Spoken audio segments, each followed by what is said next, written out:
Hello everyone, it's Jin'taan here and welcome to the latest episode of Jin'talks. Today I'm going to be trying something a little bit different, and I'm going to be doing an audio version of one of the articles that I normally write, as I know a lot of people primarily view my content through my YouTube channel. If this is something you're interested in seeing more of, please let me know in the comments below. And if you don't want to see this, or you want to see this on a different channel, let me know as well.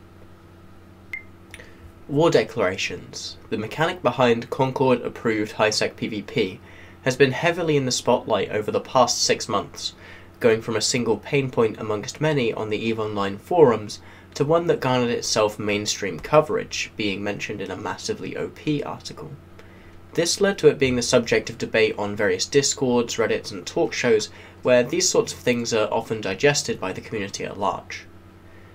This whole discussion came in the wake of the CSM 13's first summit,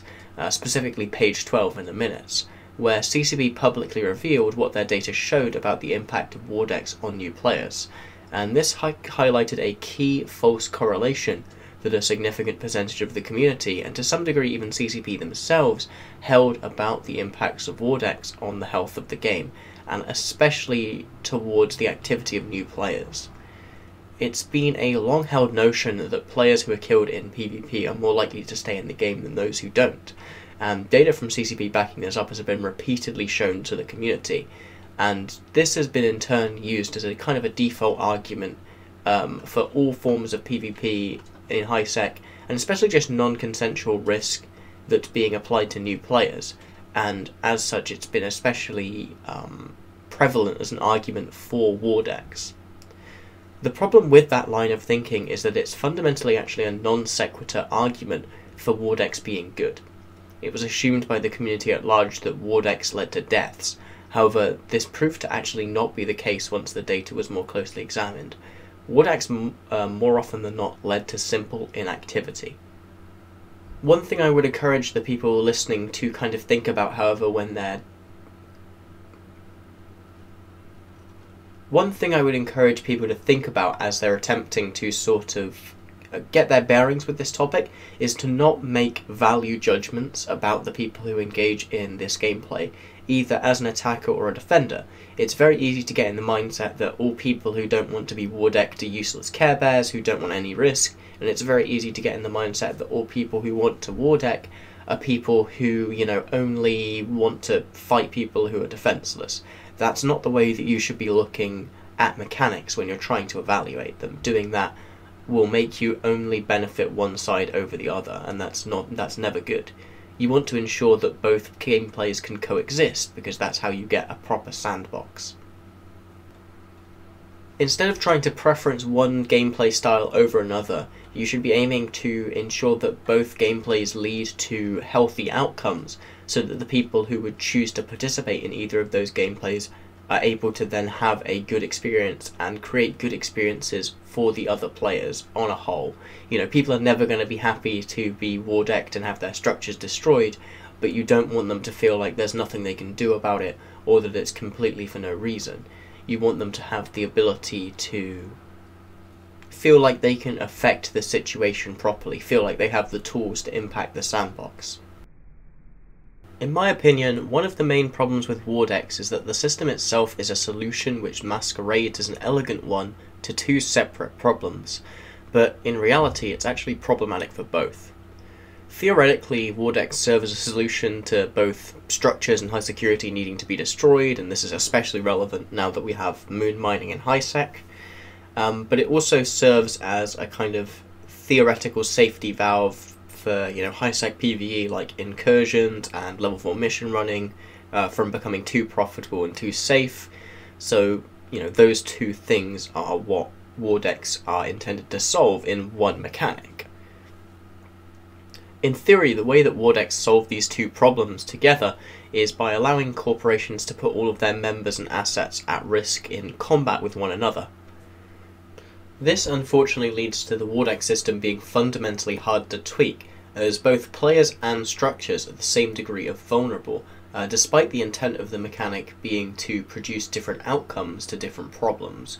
Creating a fight over a structure requires a different level of vulnerability to adding general risk to Hisec PvE and travel, in my opinion. The recent changes have somewhat diluted this problem by refocusing the mechanic on Citadel holding corporations only, effectively creating social corporations which are immune from the current Wardecs system, which has actually been a long-held suggestion from the CSM and the community at large. However, I don't feel this adequately gets to the root of the problem, as there are still deep-rooted issues in the system, most notably its conflation between corporation owners and structured offenders, and as well as how it doesn't change the problems experienced by corporations that are Wardecked, although statistics do bear that structure-owning corporations deal with Wardecs better than others as they have an incentive to defend a specific objective, as opposed to a regular Wardeck.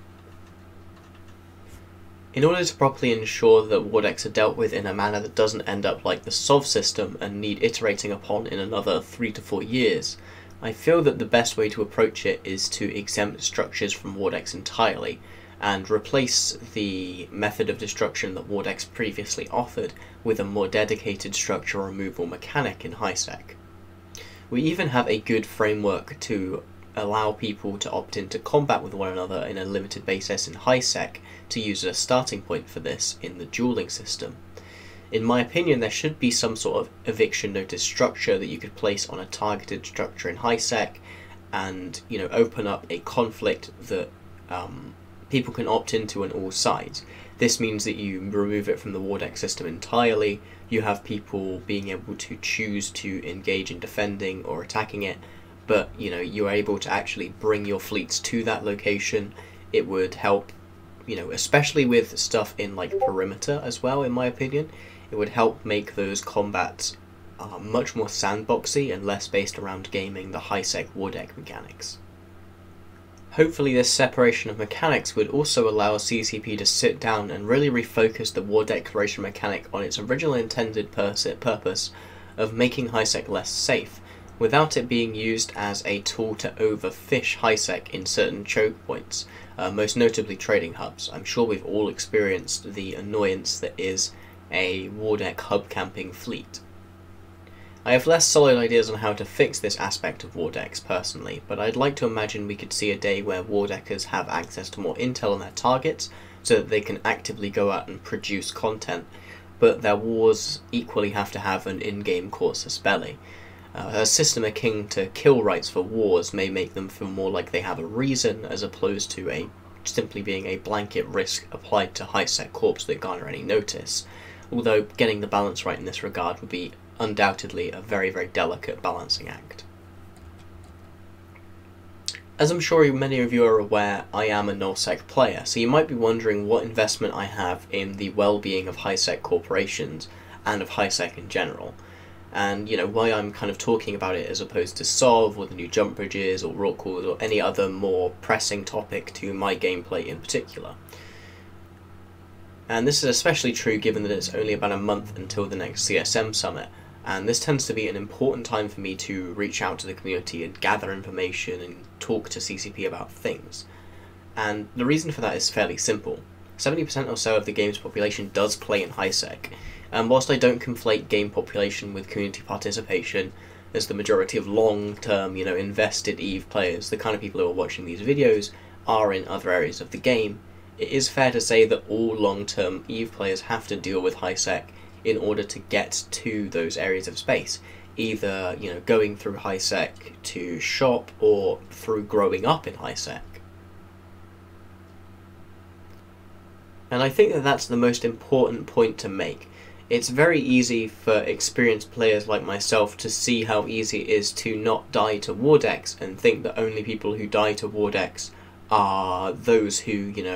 need to harden the F up, as the old saying goes, people who need to learn how to play the game properly. However, these Hisec players that we're mocking and that we're effectively treating as lesser because they don't understand how the game works and they can't figure out how to defend themselves from an archaic mechanic are the nullsec players, the low-sec pirates, the wormholers of 2 or 3 years' time, and right now they're being crushed under the weight of this mechanic. And as such, I think it's a high priority for every CSM member to fix, not just out of a desire to get rid of a regular broken mechanic, but also because, as an invested player, you know, myself, I intend to be around in 2 to 3 years to see the benefit of a healthier Hisec adding more people to the game.